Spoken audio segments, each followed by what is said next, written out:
Hello, KMS 8th graders. This is a screencast lesson delivered to you from me for, looks like it's going to be Friday, February 28th. And let's cut right to the chase. What are we doing? At the end of this, you're going to have a Google form, right? You're going to make a survey. And I'm going to outline how to make a survey. And in this survey, you're going to have a handful of different styles of questions.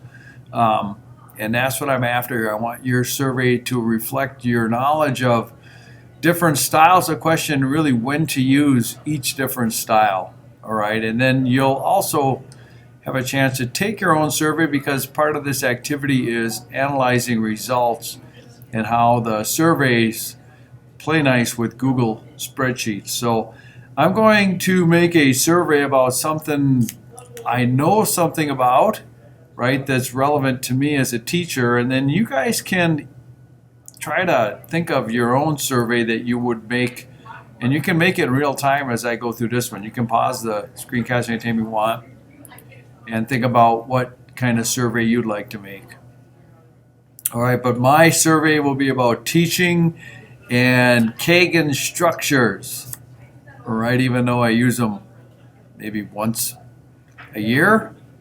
They don't play nice in a lab setting. All right, so anyway, let's make a form and a survey. This is my Google Drive. You guys have to start there. All right, so when you get to the Google Drive, you're going to choose New. And from the more pop out, you get Google Forms, right? I make quite a few of these because they do integrate well with Google Classroom. All right, when you make a form, you have the opportunity to customize it, right? By default, you get this kind of purple theme. Notice from the easel here, you can choose a different color if you would like, or they have some canned images. So mine is about teaching and Kagan structures, so it would be fitting if I chose a graphic that kind of reflected that. I don't know that they have one for education, but any of these that kind of reflect kind of a teaching theme would be appropriate. So let's say I am here's some books, right? We think of books, school, so that'd be appropriate. So you can use one of these graphics here. You could upload one of your own. There's some photos you can search through. You decide what you would like to use as your header, right? If you would like a theme like that. Or if you want to go, hey, it changed the color of my theme too. So you have the freedom to do what you would like with either a straight up color or an image. But I'm going to close that out like you should. And I would encourage you to change the name of your form, right? So mine is about Kagan structures. All right. And then when you click somewhere else, normally it's reflected up at the top. I clicked up there to kind of force it up there. In the old days, you could just click outside of it and it would assume that name. Okay, so let's build our form. All right, these are the areas in which you can decorate your form with questions, graphics, video, all of that stuff. All right, so it gives you an untitled question by default. And the first question normally you ask somebody is for their name. It's best practice, I think, to separate first name from last name. So that, think back to that presidential spreadsheet, you're not limited to sorting by just one or the other. So I'm going to ask them for their first name. Now, Google guesses what kind of question you need based on the words you put. And in this case, it guessed correct, right? Short answer, that's what you'd want, right? They can type in a short answer. I normally require names, right? I require all of my questions, so kind of a thing. Now, my next question I'm going to ask them, what's their last name? So you don't need to create a new question when it's so similar to the old question. So I like this, duplicate this question, right? Remember, as you build your form, your survey, you can pause my screencast and do this in real time, right? So I would ask you to ask them for their last name as well. And that's going to be required because you want that. And since I basically copied and pasted that question, that's what I got. All right, so now you got 2 questions in your form. All right, next, I'm going to make a question that asks them for something that their favorite, right? I'm thinking, when you ask them to pick one thing, that implies one of 2 types of questions, either multiple choice or what's called a drop down. All right, so for example, in this question, I'm going to ask them what is their favorite Kagan structure, right? I only want one answer, so this should imply a multiple choice or a drop down, not a checkbox. A checkbox is for when you want to give them more than one, right? So think of a question where your viewer is only going to have an opportunity to answer one of the above, okay? Difference between a multiple choice and a drop down is how much space they take up. So I'm not concerned about space in this one. I'm going to go with a multiple choice. And my question is, which Kagan structure is your favorite? Okay, I'm going to require it. And then these are the choices I give them. Okay, let's go with Rally Coach. Okay, their next choice is let's go Round Robin. Round Robin. Okay, let's go Quiz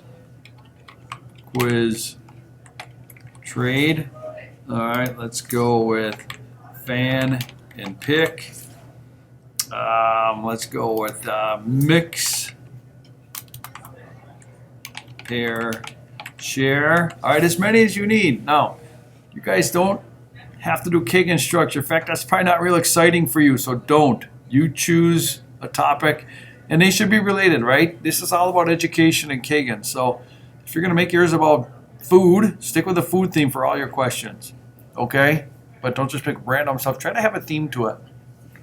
All right, now, in my case, I didn't list every Kagan structure. So I may want to give them a choice to type in their own, right? Anything above the red line is stuff they see. So I'm going to choose Add Other, and then they'll have a chance to check that box and type in their own.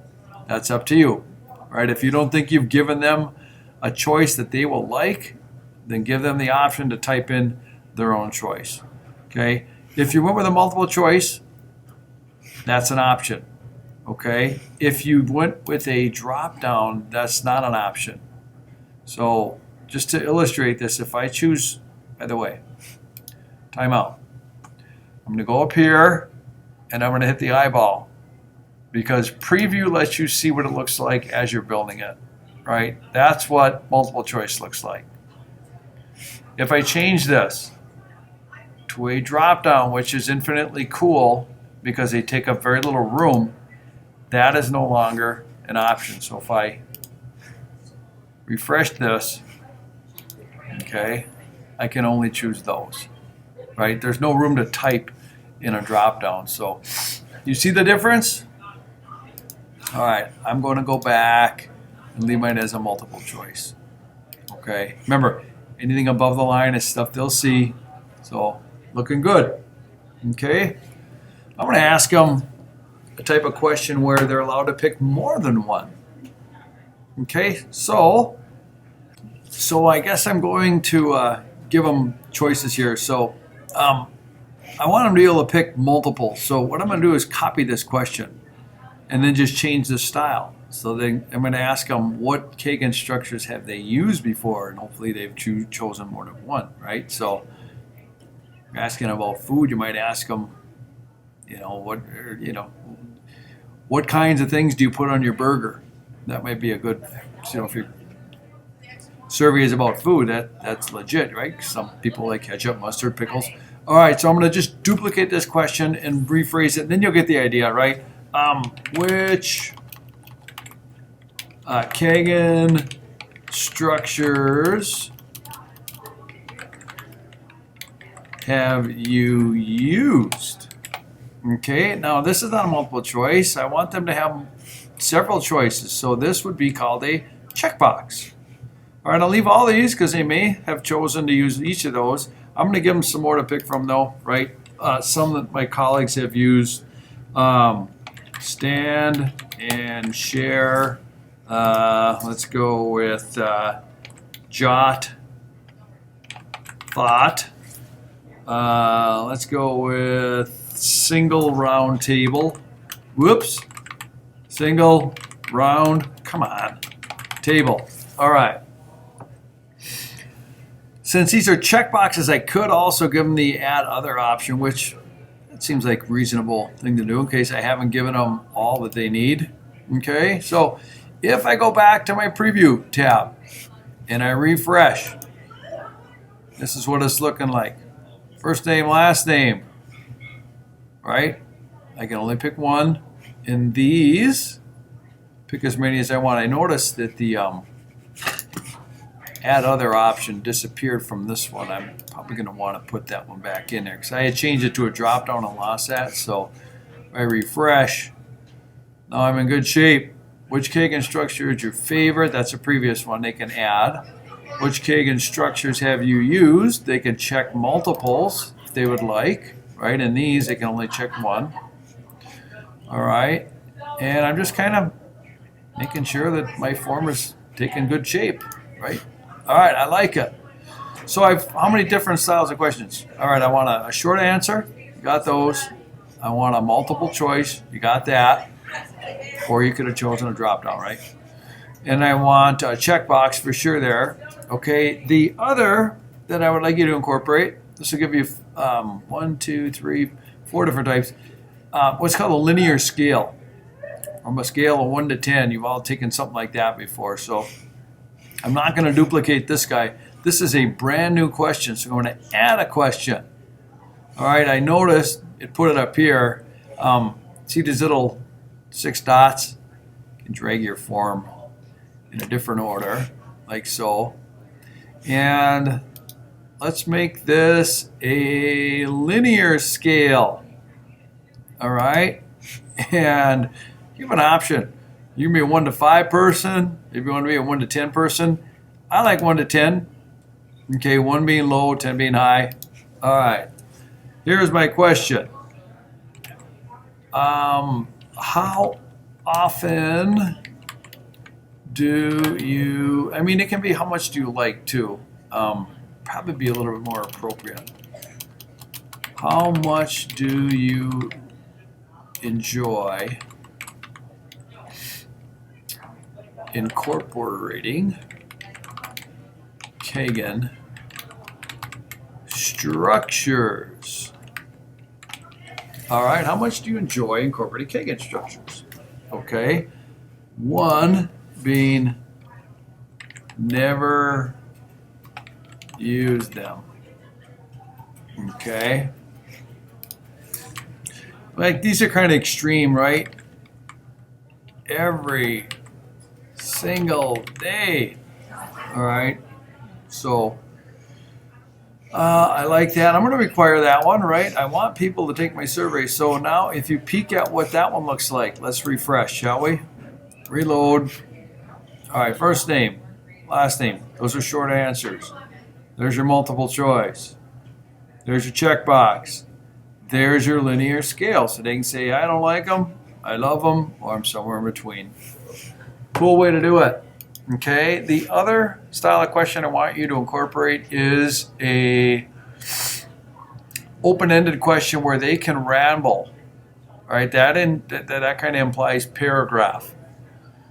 All right, so in mine, I'm going to go with a paragraph style question in which I ask them to describe one of the benefits you have noticed since incorporating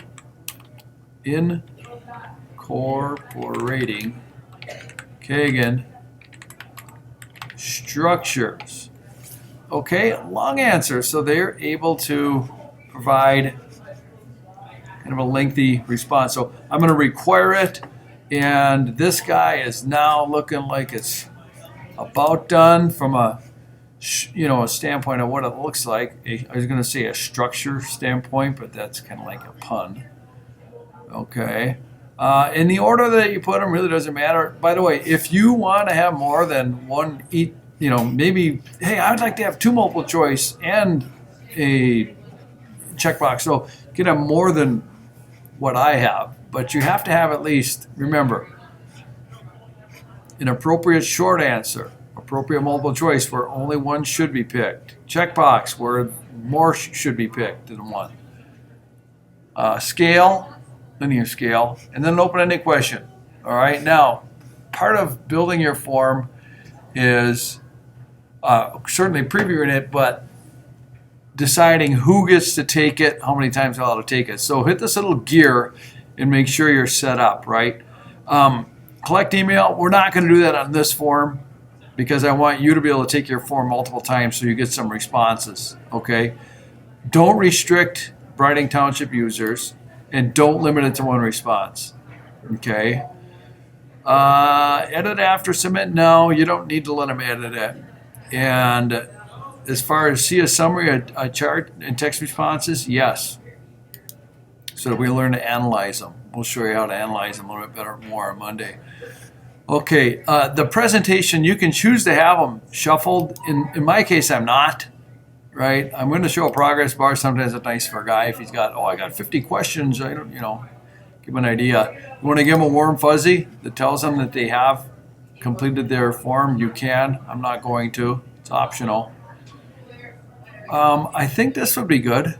Show link to submit another response because I want you to take your own survey 5 times. Okay? Now, you can send it to a friend, but that's in a future lesson, right? Take your own survey 5 times. So when you save it and you go back here to preview it, all right, this is the last step. I'm going to stop my screencast so you don't have to watch me take my own survey 5 times. But I want you to take your own survey 5 times. Okay? That part should be self-explanatory. So you just put in a phony name, right? Maybe I put my own name for the first one, but then I got to come up with a phony name for my other one. So I just want some data gathered. I want you to see what it's like to A, take your form, and then B, analyze what the results look like. What's your favorite Kagan structure? All right, let's see, mixed pair, share I chose. Which ones have you used? A nice little bit of lie here. Okay. How much do you enjoy incorporating Kagan? Describe one of the benefits. It has really increased student engagement. All right, so when I submit, I take my own form, submit it. Okay, I'm going to submit another one. How many times you got to do this? 5 times. Okay, so be creative. Have some fun with it, right? And then maybe on Monday, we'll do a little grading in person and show you how to really analyze your results. It's not that difficult. All right, thanks for listening to this very wordy screencast. Adios. Have a good weekend.